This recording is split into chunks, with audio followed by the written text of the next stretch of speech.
Hello everyone, good morning. कैसे हो आप लोग? I hope you all are doing great.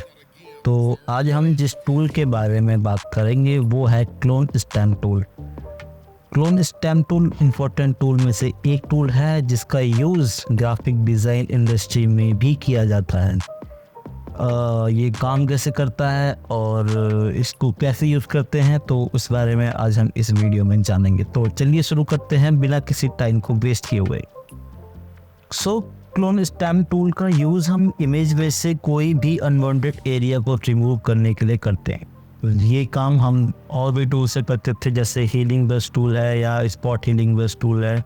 लेकिन जो क्लोन स्टैम्प टूल है उससे हम किसी भी इमेज के जो पर्टिकुलर पार्ट को हम रिमूव कर रहे हैं उसका हम डुप्लीकेट भी बना सकते हैं। इसीलिए इसका नाम क्लोन स्टैम्प टूल है। इसका मतलब होता है, क्लोन का जो मीनिंग होता है वो है डुप्लीकेट। इस टूल की हेल्प से हम किसी भी ऑब्जेक्ट का डुप्लीकेट क्रिएट कर सकते हैं। जैसे कि आप इमेज में देख सकते हैं कि मैंने एक इमेज खोला हुआ है।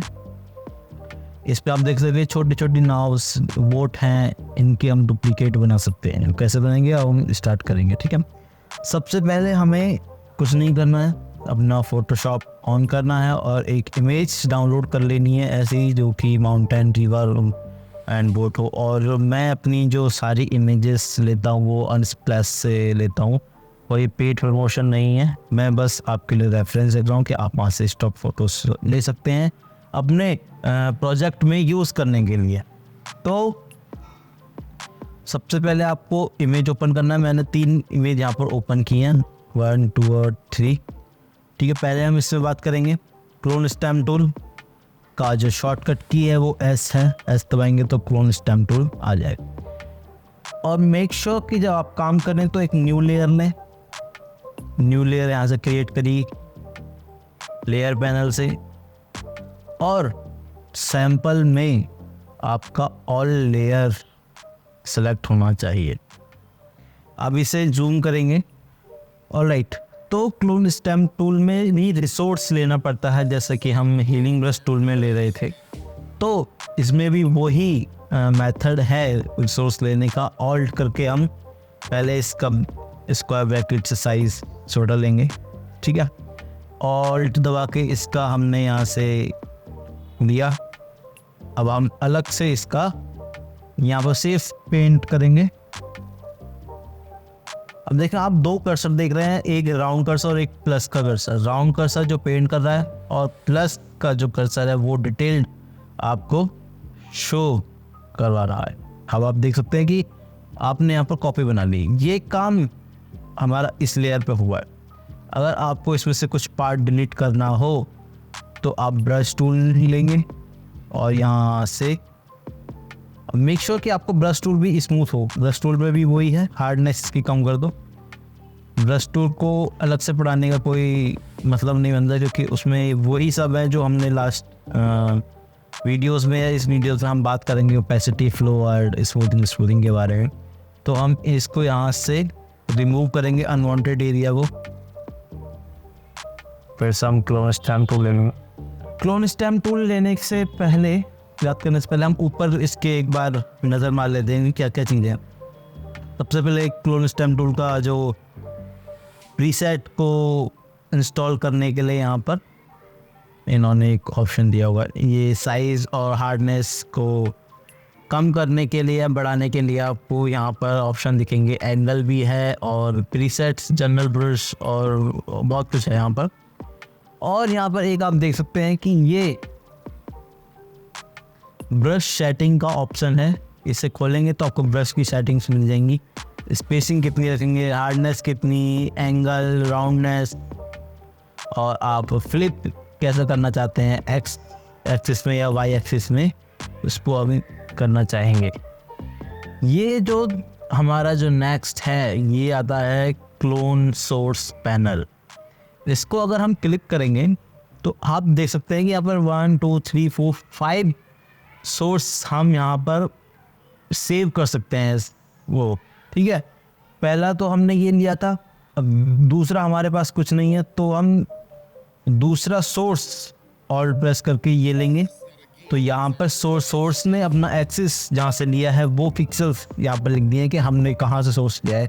एक्स एक्सिस पे कितना पिक्सल्स पे है हमारा सोर्स और वाई एक्सिस पे किस पिक्सल्स पे हमारा सोर्स है, तो इन्होंने यहाँ रख दिया है। ठीक है, अब ऐसे ही हम यहाँ से 3, 4 या 5 सोर्स ले सकते हैं। अब ये सोर्स करना हो तो यहाँ पर क्लिक करा, यहाँ पे इसको ड्रैग किया। अब पहला सोर्स है, ये है पहला सोर्स, इसको यहाँ पे पेंट किया। अब आई होप आप समझ गए होंगे। ठीक है, अब यहाँ पर 2 ऑप्शन है फ्लिप करने के लिए, एक हॉरिजॉन्टल फ्लिप और एक वर्टिकल फ्लिप। तो हॉरिजॉन्टल फ्लिप और वर्टिकल फ्लिप क्या होता है? जैसे आपने ये पेंट करना चालू किया तो ये एज इट इज, अब आप इसे फ्लिप करना चाहते हैं वर्टिकल में तो उल्टा हो जाएगा, हॉरिजॉन्टल करना चाहते हैं तो आप यहाँ पर पेंट करेंगे इसे। ये कैसे काम करता है इसके बारे में मैंने एक अलग इमेज ओपन की हुई है। आप देख सकते हैं कि ये जो मैन है, मैन थोड़ा लेफ्ट साइड में है, इसमें राइट साइड में। ठीक है, कंट्रोल Z और आई होप आप लोगों को समझ में आ गया होगा। यहाँ पे ओपेसिटी वगैरह और ओवरले शो करने के लिए है। ठीक है, इसमें अभी इतना ही है। तो हम बात कर रहे थे क्लोन स्टैम्प टूल के ऑप्शंस बार के बारे में। ये ब्लेंडिंग मोड है, ओपेसिटी के बारे में आपने पता है, फ्लो, अलाइन क्या होता है। अलाइन को अगर आप चेक करेंगे तो आपने जो रिसोर्स अलाइन चेक करने के बाद आपने पेंट किया, कुछ और रिसोर्स ले सकते हैं। अब इसको अलाइन को हमने अनचेक किया तो हमारा जो रिसोर्स है वो ही कंटिन्यू होगा। ठीक है, आई होप आप लोगों को समझ में आ गया। अलाइन अगर चेक है तो आपको रिसोर्स राउंड सर्कल में शो नहीं होगा। अगर आपका अलाइन चेक नहीं है तो आपको रिसोर्स चेक होगा। अब आप जहाँ से भी रिसोर्स लेंगे, जैसे आपने रिसोर्स यहाँ से लिया था और आप इसे पेंट करते जाएंगे, करते जाएंगे, करते जाएंगे, करते जाएंगे, करते जाएंगे, करते जाएंगे। अब ये जो रिसोर्स है, ये हमारा जो रिसोर्स का डिटेल दे रहा है हमें कर्सर, जो प्लस वाला कर्सर है, उस एरिया को कवर कर दिया। अब अलाइन नहीं है हमारे यहाँ पर तो हम एक तरफ पेंट करेंगे इसे, इसका हमने ये लिया, इसको हमने यहाँ पेंट किया। ठीक, अब हम दूसरी जगह दूसरा पेंट कर सकते हैं। ठीक है, ये ही रिपीट नहीं होगा।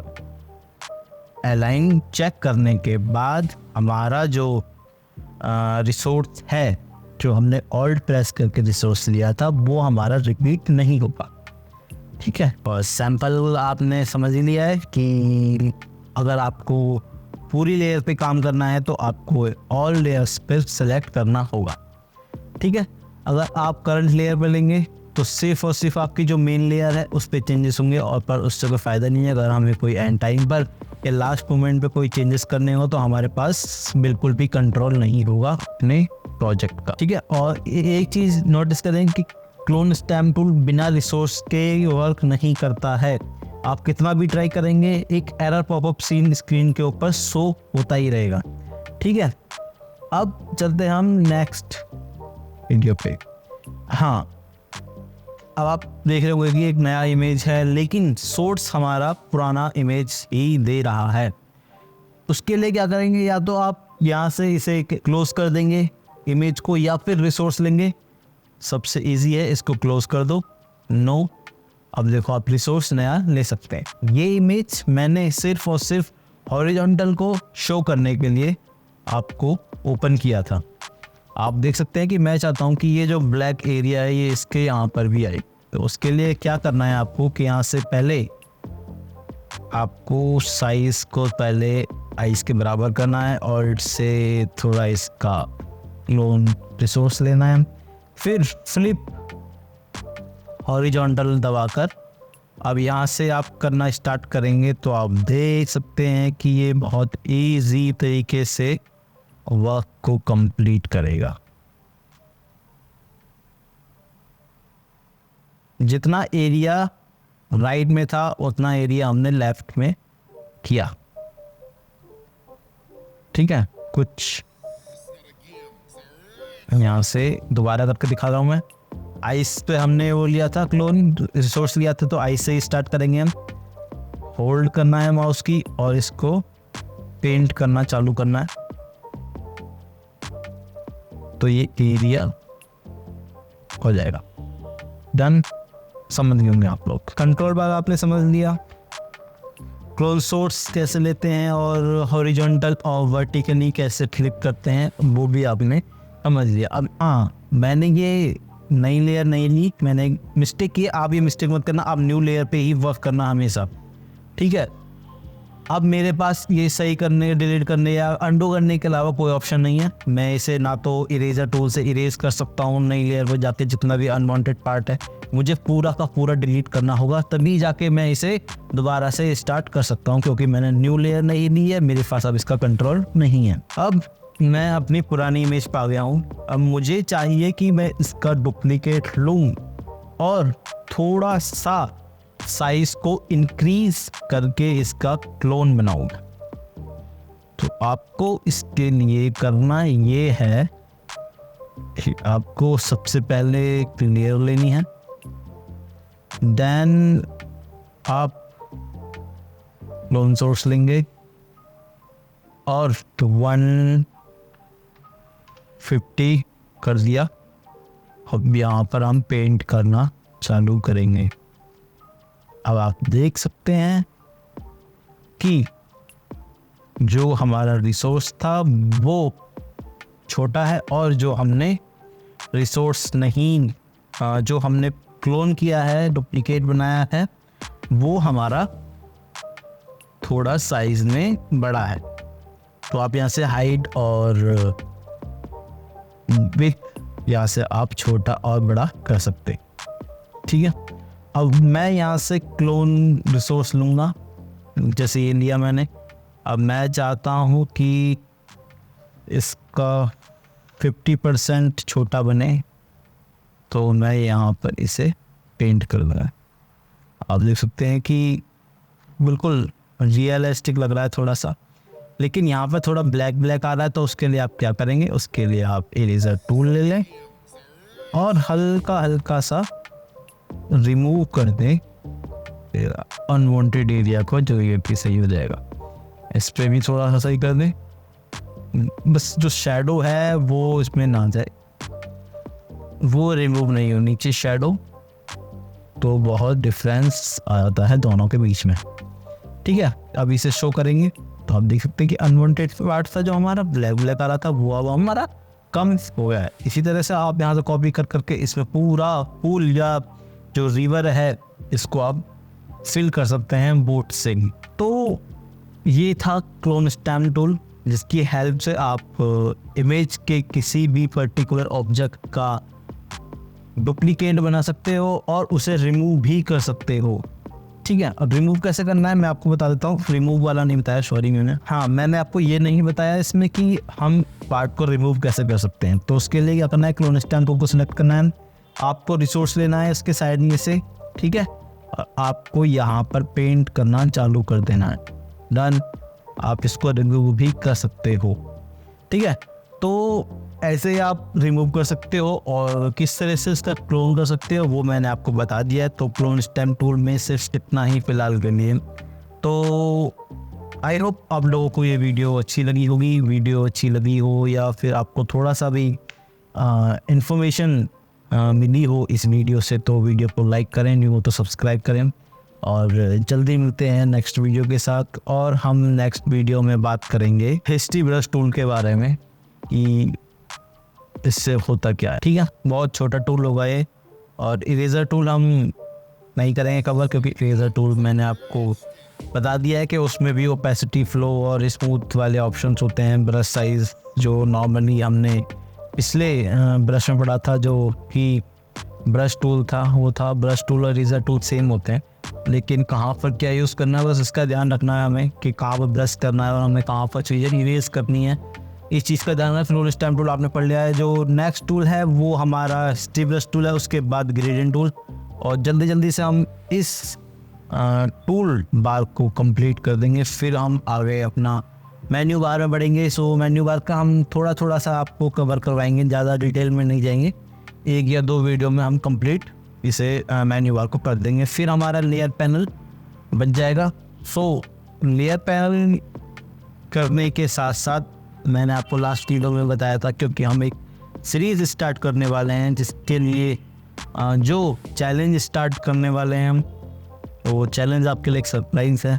आई होप आप लोगों को पसंद आया चैलेंज और वो सीरीज़ पसंद आए। आपको बहुत कुछ उसमें डिज़ाइन करने का मौका मिलेगा, डिज़ाइन सीखने का मौका मिलेगा कि आप किस तरह से क्या डिज़ाइन कर सकते हैं। तो बस यही था इस वीडियो में। तो मिलते हैं जल्दी नेक्स्ट वीडियो में, तब तक के लिए गुड नाइट।